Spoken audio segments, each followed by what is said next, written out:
Pour l'info, un peu plus sérieusement. Un mois après, l'enquête n'a pas permis de déterminer la localisation du départ de l'incendie à l'usine Lubrizol de Rouen. C'est ce qu'indique ce soir le parquet de Paris, qui précise avoir relevé 8 infractions, dont 6 commises avant le sinistre.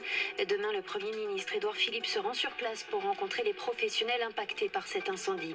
La procédure de reconnaissance de l'état de catastrophe naturelle est lancée, et même en mode accéléré, selon la ministre de la Transition écologique.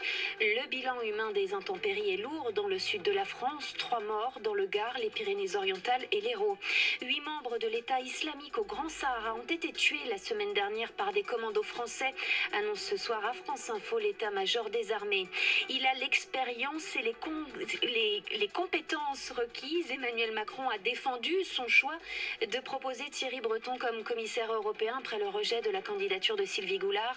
Thierry Breton, PDG du groupe informatique Atos et ex-ministre, pourrait hériter du portefeuille européen de la politique industrielle, du marché intérieur, du numérique, de la défense et de l'espace.